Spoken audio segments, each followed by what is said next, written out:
Assalamualaikum warahmatullahi wabarakatuh.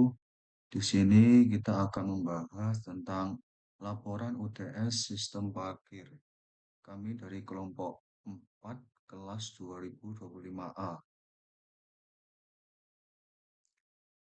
Di sini akan dijelaskan oleh teman saya.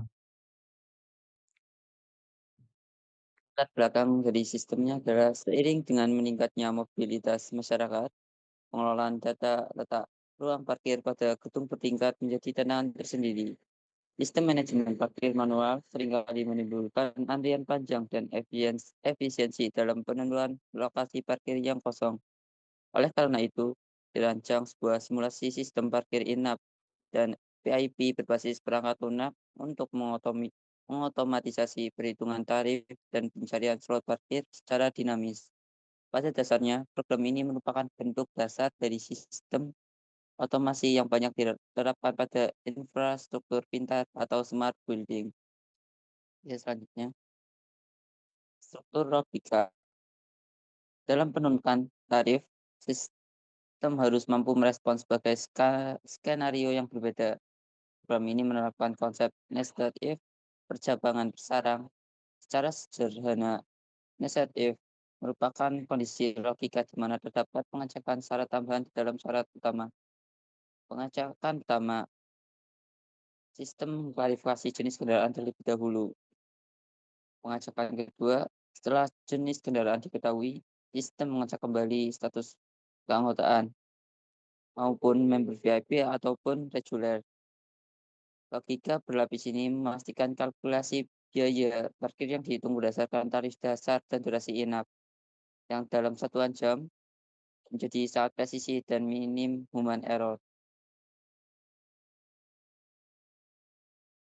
Oke, saya lanjutkan struktur logika perulangan. Kekuatan utama dari komputasi adalah kemampuannya melakukan tugas berulang secara cepat. Program ini memanfaatkan konsep perulangan secara intensif. Poin A, main loop atau perulangan utama digunakan untuk melayani antrian kendaraan secara terus-menerus sesuai dengan jumlah kendaraan yang masuk. Poin B, nested loop atau perulangan bersarang untuk mensimulasikan pencarian slot parkir kosong di gedung bertingkat, digunakan for di dalam for. Perulangan tingkat luar atau outer loop merepresentasikan proses pemindaian lantai gedung, sedangkan perulangan tingkat dalam atau inner loop merepresentasikan pemindaian blok parkir di setiap lantainya. Sistem akan terus mencari secara berurutan hingga menemukan slot yang kosong atau direpresentasikan dengan logika break saat kondisi terpenuhi. Kemudian saya akan menjelaskan tentang flowchart. Pertama-tama, program dimulai dengan inisialisasi yaitu mengatur variabel total pendapatan bernilai 0. Kemudian, pengguna diminta untuk menginput jumlah kendaraan yang parkir. Jika jumlah kendaraan kurang dari 3, maka sistem otomatis mengubahnya menjadi 3 sebagai batas minimal. Selanjutnya, sistem melakukan perulangan untuk setiap kendaraan. Pada tahap ini, user akan memasukkan data berupa jenis kendaraan, status member, dan lama parkir. Setelah itu, sistem ke proses perhitungan biaya. Jika kendaraan termasuk jenis 1, maka tarifnya lebih murah, terutama jika pengguna adalah member. Sedangkan jika bukan member, tarifnya sedikit lebih tinggi.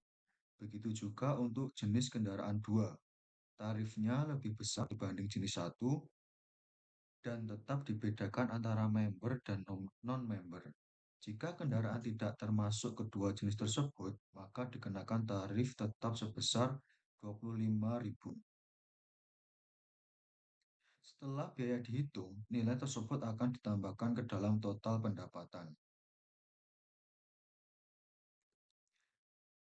Berikutnya, sistem menentukan lokasi parkir dengan melakukan pencarian berdasarkan lantai dan blok. Jika lokasi yang sesuai ditemukan, maka proses berhenti. Kemudian sistem mencetak biaya parkir untuk setiap kendaraan yang telah diproses. Setelah semua kendaraan selesai diproses, sistem akan mencetak total pendapatan keseluruhan. Dan terakhir, program berakhir atau selesai.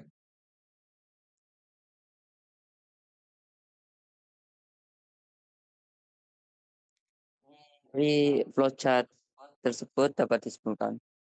Berdasarkan perancangan, penulisan kode, dan analisa pada program, sistem parkir in-app dan VIP dapat disimpulkan bahwa program ini telah berhasil diimplementasikan menggunakan bahasa Python dan memenuhi seluruh syarat struktural penggunaan UTS dasar komputer dan telah diterapkan secara presisi untuk memvalidasi secara bertingkat, yakni mendeteksi jenis kendaraan yang kemudian dilanjutkan dengan pengecekan status keanggotaan untuk menentukan tarif akhir secara dinamis. Selain itu, program juga mengoptimalkan instruksi penulangan sarang bor di dalam bot yang terbukti sangat efisien untuk memindai ketersediaan data letak slot parkir pada simulasi gedung bertingkat secara otomatis. Melalui kombinasi perulangan antrian utama, pencarian tata letak gedung, dan simulasi rekapitulasi data, program ini juga telah berhasil memenuhi kriteria minimal 3 kali eksekusi looping. Dalam proses pengembangannya, penulisan algoritma pada program ini secara ketat mematuhi batasan instruksi akademik. Penggunaan perintah seperti command difokuskan pada pemanfaatan materi dasar yang telah diajarkan dan dipastikan tidak melebihi batas maksimal 30%. Untuk sintaks di luar materi presentasi, lebih jauh lagi, dari perspektif rekayasa ini pada dasarnya merupakan fondasi awal dari sistem infrastruktur cerdas smart building. Kedepannya, rancangan algoritma komputasi dasar ini sangat relevan untuk diekspansi menjadi ekosistem Internet of Things yang terintegrasi, di mana parameter input data langsung dihubungkan dengan sensor pembacaan fisik dan diproses oleh microcontroller untuk menggerakkan sistem otomasi perangkat keras secara real time. Sekian presentasi dari kami. Terima kasih. Oke, selanjutnya mari kita simulasikan kode ini berjalan. Sebelum itu, saya akan jelaskan bagaimana cara kerja program ini. Nah, program dimulai dengan meminta pengguna memasukkan jumlah kendaraan yang akan diproses. Terdapat logika if di awal untuk memastikan jumlah kendaraan minimal adalah 3.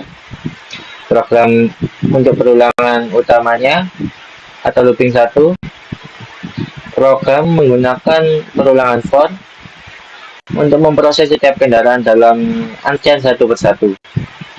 Di dalam perulangan ini, pengguna memasukkan data kategori kendaraan, satu untuk mobil, satu untuk motor, dan 2 untuk mobil. Status VIP member, Y yang artinya ya, dan T yang artinya tidak, dan lama parkirnya. Untuk perhitungan tarif, kita menggunakan nested if atau if dalam if. Sistem pertama-tama mengecek kategori kendaraan, motor atau mobil. Setelah diketahui, sistem melakukan pengecekan kedua dalam kategori tersebut untuk memastikan mempunyai status VIP atau tidak. Jika iya, maka biaya dihitung dengan tarif diskon. Jika tidak, maka menggunakan tarif reguler. Dan jika salah, sistem akan mengenakan denda. Nah, setelah tarif dihitung, sistem akan melakukan simulasi pemindaian lokasi parkir menggunakan nested for atau for dalam for. Nah, looping luarnya for lantai untuk memindai lantai 1 sampai 3, looping dalam for blok untuk memindai blok 1 sampai 3 untuk setiap lantainya. Sistem diprogram untuk menemukan slot kosong di lantai 2 pada blok tertentu berdasarkan nomor antrian. Saat lokasi ditemukan, sistem akan melakukan perintah break untuk menghentikan pencarian yang merupakan praktik efisiensi dalam pemrograman. Nah, setelah semua antrian tersebut selesai diproses, program akan menjalankan satu perulangan tambahan untuk mensimulasikan sinkronisasi data ke server pusat sebelum menampilkan laporan pendapatan total.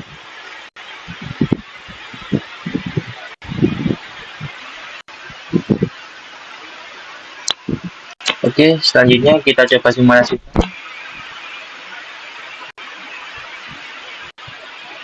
Misal kita masukkan angka kurang dari 3,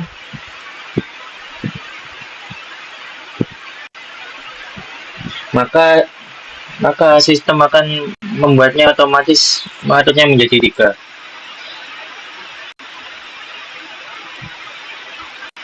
Selanjutnya kita masukkan 1 untuk motor dan Y untuk iya untuk member VIP, dan lama parkirnya semisal kita masukkan 5 jam, maka sistem akan memprosesnya dan menghitungnya, dan kita bisa melihat angkanya di sini. Misal kita masukkan 2 untuk mobil dan tidak untuk member VIP, dan lama parkirnya kita coba 10, maka sistem akan menghitung dengan tarif reguler. Selanjutnya yaitu kita coba simulasikan, kita coba pilih 3 dan kita pilih ya, dan jam parkirnya kita coba 5, maka sistem akan memberikan denda dikarenakan kita salah memasukkan datanya.